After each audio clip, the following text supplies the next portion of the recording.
Rodrigo Ramos, soy coordinador Manchín, para la calle. Un saludo para los amigos de Oaxaca.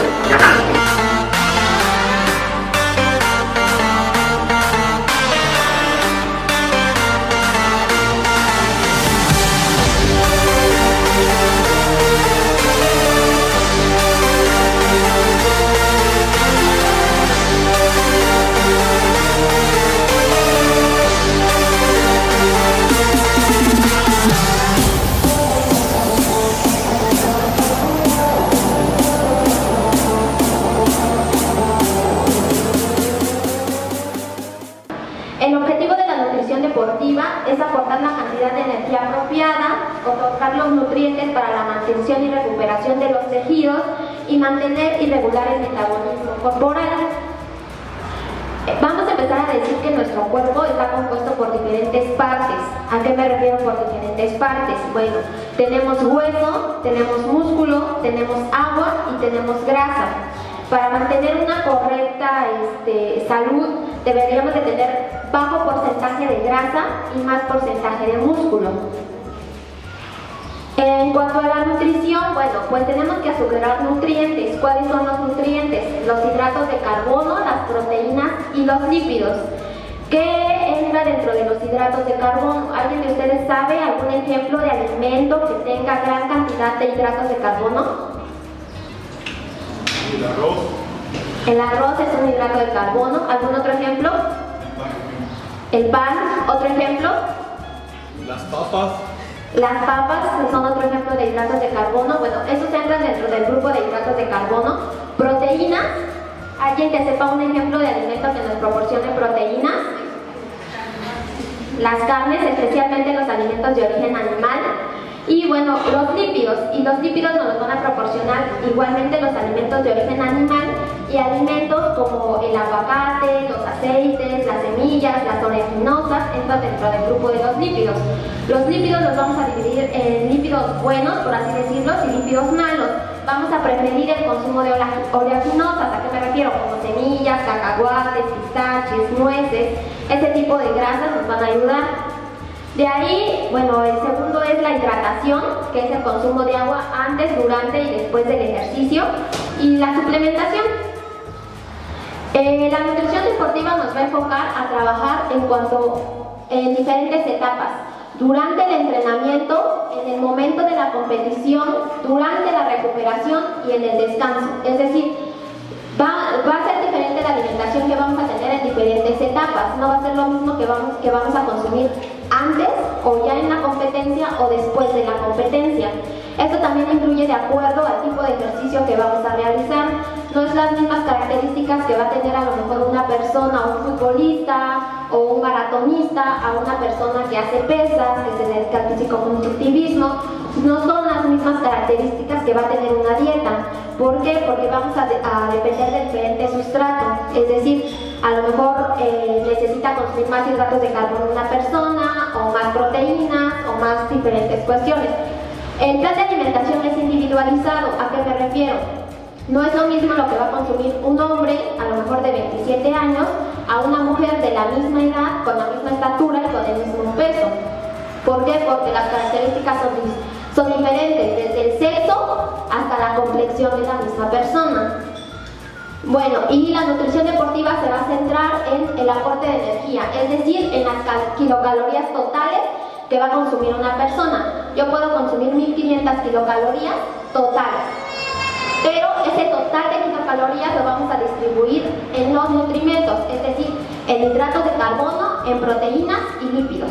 Y la distribución puede variar. Por ejemplo, yo puedo consumir 1500 kilocalorías y de esas 800 van a ser de hidratos de carbono, 400 de proteínas y 300 de lípidos, por ejemplo, suponiendo.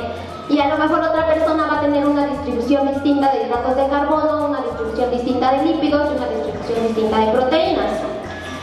Nos vamos a centrar en tejido muscular, es decir, bajar tejido de porcentaje de grasa en el cuerpo y que haya más tejido muscular. ¿A qué me refiero? Cuando nosotros evaluamos a una persona, podemos decir, y se puede evaluar por índice de masa corporal, ¿no? Haciendo, según parámetros, mayor de 25 o 25 tiene sobrepeso, ¿no? Pero es muy general. ¿Por qué? Porque si evaluamos a una persona por los componentes, podemos decir que a lo mejor su porcentaje de grasa es elevado, entonces sí tiene sobrepeso. Pero si su porcentaje de grasa está dentro de lo aceptable, entonces no podemos decir que una persona está llena de músculo y tiene un índice de masa corporal mayor a 25 va a tener sobrepeso, porque no va a tener gran porcentaje de grasa, sino lo que tiene es gran porcentaje de músculo. Y regular el metabolismo. ¿A qué me refiero con regular el metabolismo? Que no haya una descompensación durante el entrenamiento. Es decir, que no consumamos calorías de más, pero que tampoco consumamos calorías de menos. Vamos a dividir lo que son y explicar lo que son hidratos de carbono, lo que son lípidos y lo que son proteínas.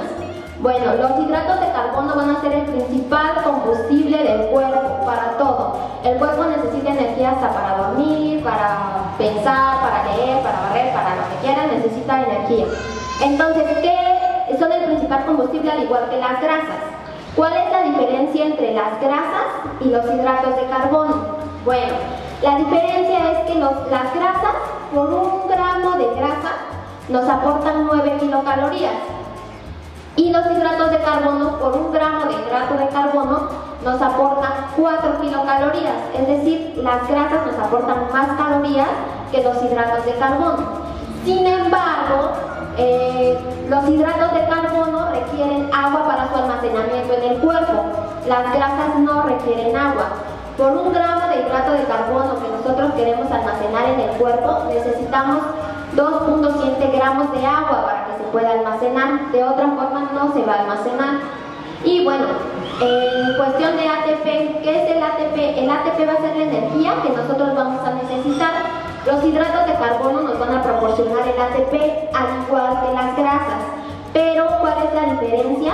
Que las grasas nos proporcionan más cantidad de ATP que los hidratos de carbono. Pero para que nosotros podamos ocupar ese ATP, vamos a necesitar oxígeno. Los hidratos de carbono no necesitan gran cantidad de oxígeno como las grasas. Entonces, cuando nosotros queremos hacer ejercicios de alta intensidad, nos va a funcionar un consumo de hidratos de carbono, porque vamos a tener más disponibilidad de ATP que si consumimos puras grasas. Bueno, ¿cuál es la recomendación para hacer ejercicio? Los hidratos de carbono en sí son cereales y los vamos a dividir en dos, ¿no? Complejos y azúcares como tal. ¿Alguien sabe un ejemplo de un hidrato de carbono que sea azúcar? Estos se llaman hidratos de carbono simples y hidratos de carbono complejos. Un hidrato de carbono simple serían las frutas. Todas las frutas entran dentro de los hidratos de carbono simple, que es decir, que nos dan puro azúcar. Y los hidratos de carbono complejos, que son los cereales. Y nosotros vamos a preferir el consumo de hidratos de carbono complejos antes que de los simples. Todo lo que nosotros consumimos se va a almacenar en el cuerpo en forma de grasa, como reservas. Un consumo elevado de hidratos de carbono simples o de hidratos de carbono complejos que no se gasten se van a almacenar en el cuerpo en forma de grasa. Los hidratos de carbono simples se absorben más rápido que los hidratos de carbono complejos.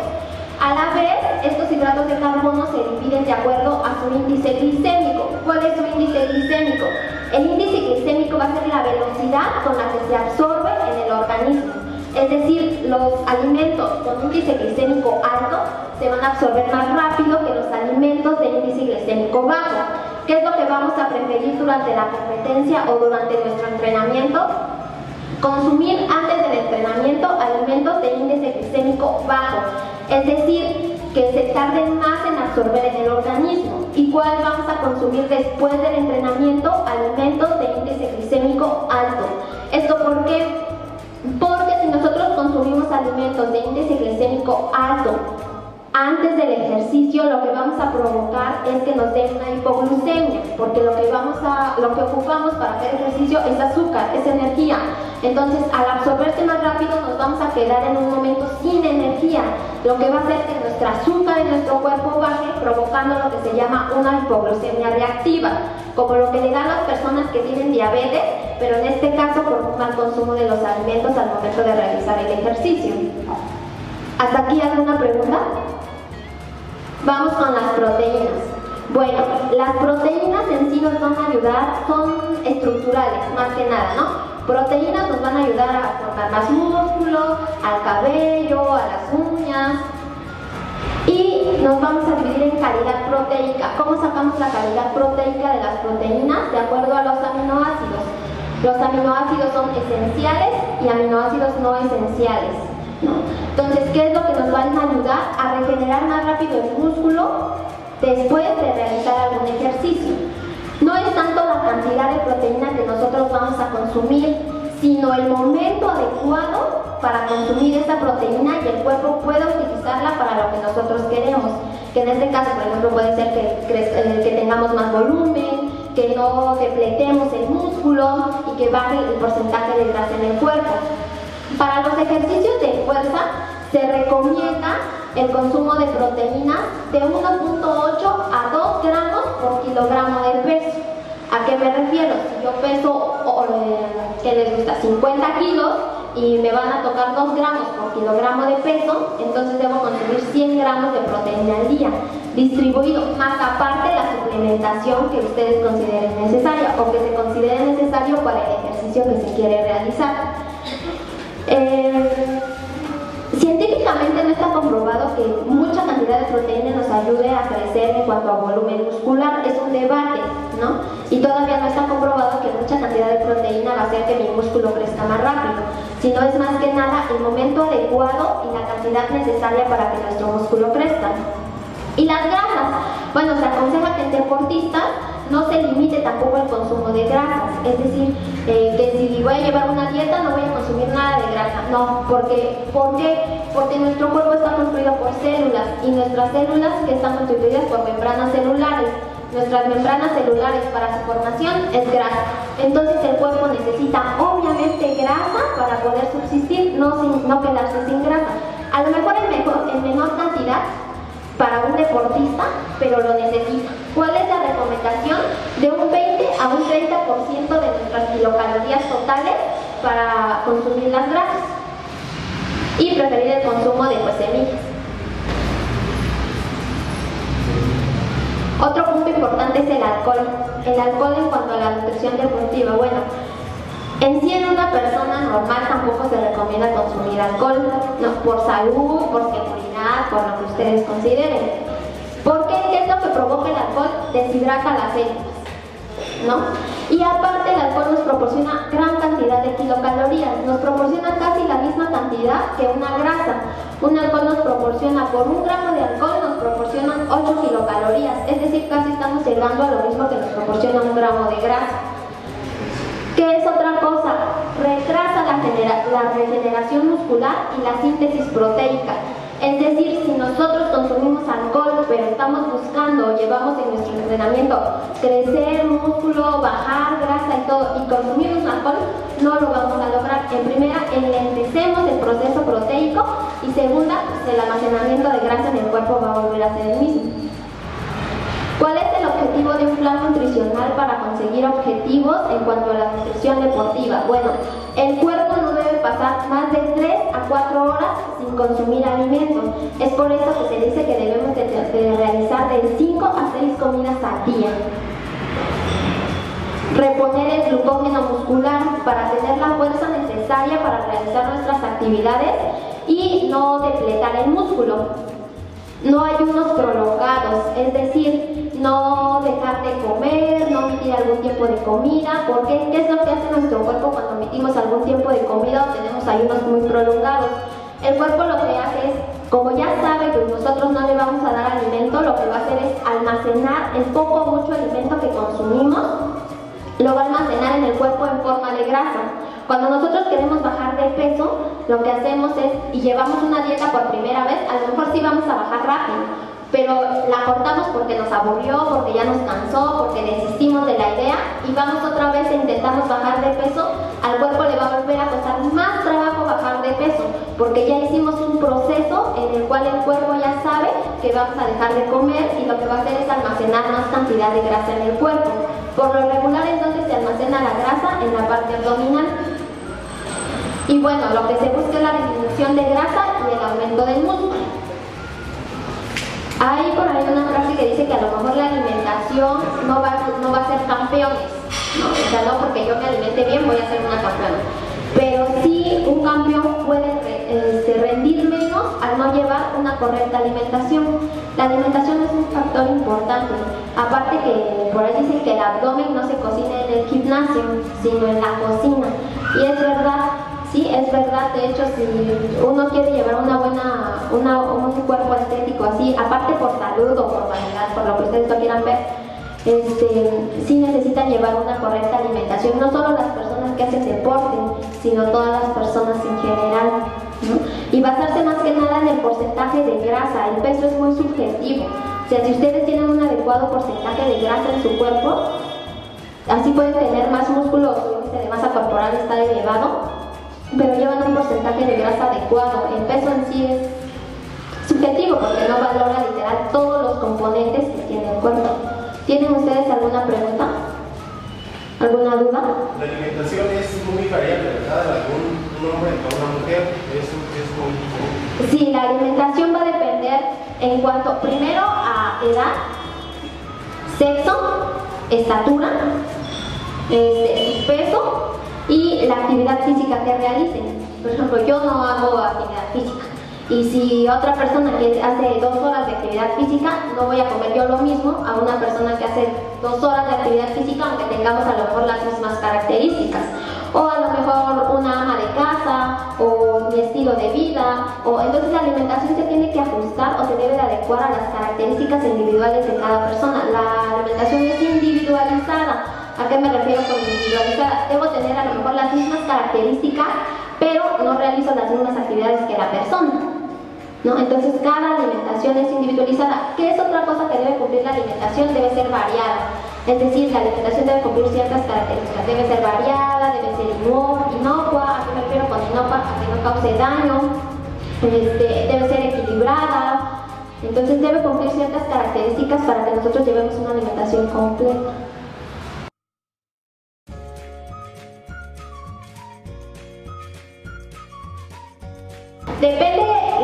Depende del deporte, en primera, y hay ciertos parámetros o recomendaciones, tablas específicas que se van por edad, cuánta cantidad de sodio necesitan consumir, cuánta cantidad de potasio, y de esa dependiendo de la actividad física que realicen. No podemos dejar de consumir sal. De hecho, si consumimos la sal de mesa, no todo lo que consumimos es sal, o sea, una parte, solamente una mínima parte es sal. Sin embargo, hasta por salud se recomienda a lo mejor no consumir en exceso la sal por la retención de líquidos o por todo lo que conlleva un exceso de sales en el cuerpo.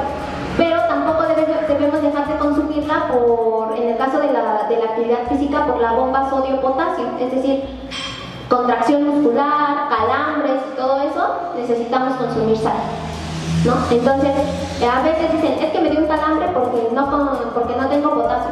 Bueno, sí, pero ¿tienes sal? ¿Tienes sal? ¿Tienes sal en el cuerpo? Si no tienes sal, pues a lo mejor tienes buen potasio, pero no tienes sal. Entonces, acuérdense que la bomba sodio-potasio funciona sodio, meto sodio, saco potasio y viceversa. Entonces, muchas veces es más que nada o una deshidratación o la presencia de una deshidratación. Acuérdense que el agua nos proporciona sales minerales. Entonces, a veces estamos deshidratados y eso es lo que nos proporciona un calambre como tal. A lo mejor puedo comer puro plátano, ¿no? Entonces, es llevar un equilibrio en cuanto a la hidratación también de la persona que realiza una actividad física o una persona sana. Muchas veces dicen, es que no tomo agua porque no tengo sed. La sed es un signo de deshidratación, entonces no hay que esperar a tener sed para consumir agua. Debemos estar consumiendo agua todo el tiempo. La sed ya es un primer signo de deshidratación. Entonces ya estamos mal porque no estamos consumiendo agua. ¿Cuál es lo recomendado para consumir agua? Bueno, 2,5 litros, 3 litros de agua al día, de agua pura, evitando el consumo de refrescos, de jugos, de todo eso, que al final de cuentas son azúcar simple. ¿Alguna otra pregunta?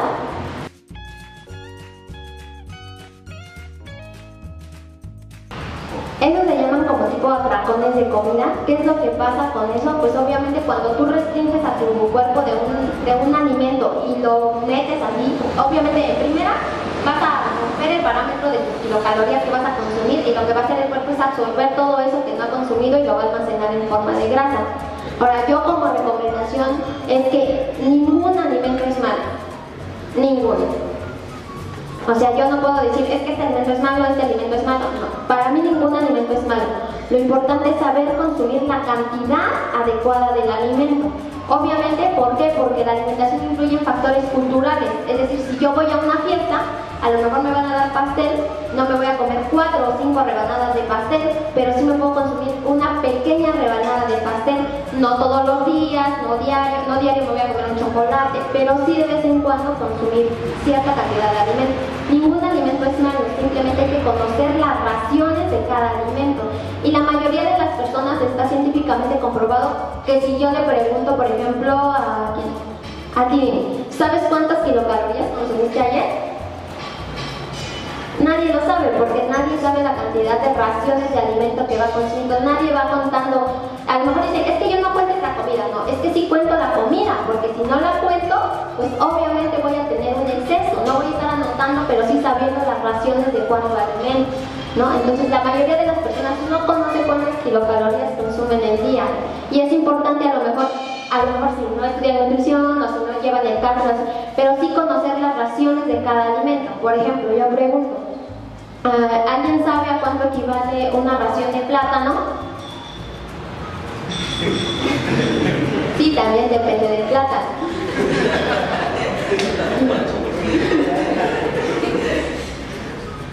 Sí, un plátano tabaco, una ración de plátano tabaco equivale más a una ración de plátano tabaco es medio plátano tabaco. Entonces a veces me dicen, es que yo me comí 4 plátanos. Te comiste 4 plátanos tabasco. ¿Cuántas raciones de cereal te vas consumiendo en el día con 4 plátanos tabasco si una ración equivale a medio plátano? 8. Y a lo mejor yo necesito consumir 8 raciones en el día. Y eso me lo chuté en el desayuno. Y en la cena te voy a comer, y en las tortillas y en la comida te voy a comer. Entonces, ¿cuántas raciones de cereal no me voy a comer en el día? Más del doble de las que necesito. No, por ejemplo, me voy a cenar una tlayuda. ¿A cuánto equivale una ración de tlayuda? A un cuarto de tlayuda. Entonces, si yo me como 2 tlayudas, ¿cuántas raciones me estoy comiendo? No, entonces esas son las pequeñas cuestiones que a lo mejor es importante conocer, las raciones de los alimentos. No tanto que un alimento sea malo, sino saber controlar la ingesta de los alimentos.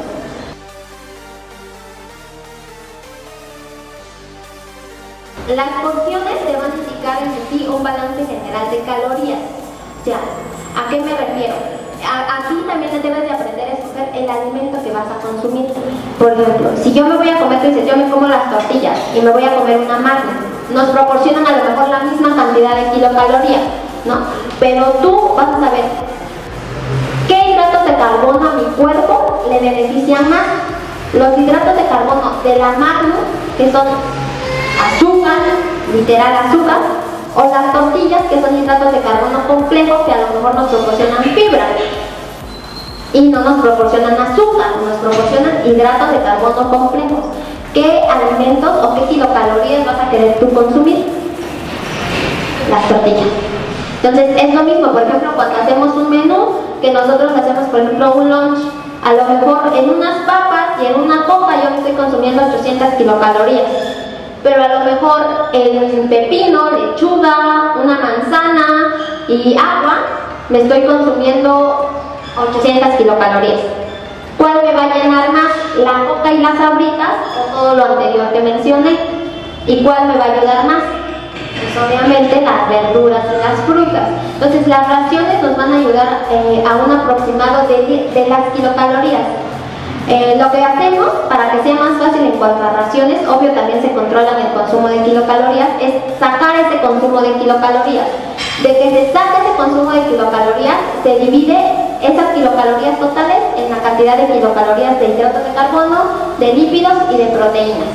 Se hace la distribución de cuántas raciones de hidratos de carbono me consumo, cuántas raciones de proteína y cuántas raciones de lípidos. Y de esas raciones totales son las raciones de cereal que yo puedo consumir en el día con una enorme variedad de alimentos que nos va a ser equitativo. ¿A qué me refiero? Media taza de arroz es igual a que yo me consuma 2 tortillas o media taza de arroz es igual a que yo me consuma un plátano completo, ¿no? Entonces son equivalentes. ¿A qué me refiero? A lo mejor esta cantidad la puedo cambiar por esta cantidad, es como una variedad. Cuando ya son dietas más estrictas, que es a lo que principalmente se empieza uno primero con menús establecidos. ¿Para qué? Para que yo aprenda a comer, porque si yo le doy a una persona la libertad de escoger los alimentos cuando no sabe comer aún, obviamente pues no va a saber escoger los mejores alimentos.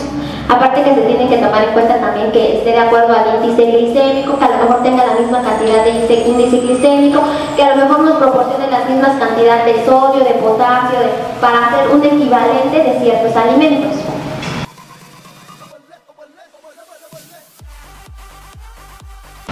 Lo recomendable para personas normales, aunque no hagan actividad física, son 5 comidas, de 5 a 6 comidas al día. ¿Por qué? Porque el cuerpo no puede pasar más de 3 a 4 horas sin probar alimento. Es decir, mi desayuno, una colación, una comida, una colación y mi cena. ¿Por qué? Porque en la noche pasan más de 8 horas sin probar alimento. Por eso es importante también no omitir el desayuno. ¿Por qué? Porque si me duermo a las 8 y me paro a las 10, ¿cuántas horas estoy pasando de ayuno? Y a lo mejor mi desayuno y nada más como, pues ya son más de 12 horas sin probar alimento. Entonces el cuerpo no va a pasar más de 3 a 4 horas sin probar alimento, es decir, debemos de realizar de 5 a 6 comidas al día. Bueno, pues eso sería todo. Les doy las gracias por su atención y cualquier duda o pregunta, pues estamos para servirles. Y bueno, pues recuerden que la alimentación es un factor muy importante para el cuidado de la salud y para lograr los objetivos de una persona que quiere ser deportista.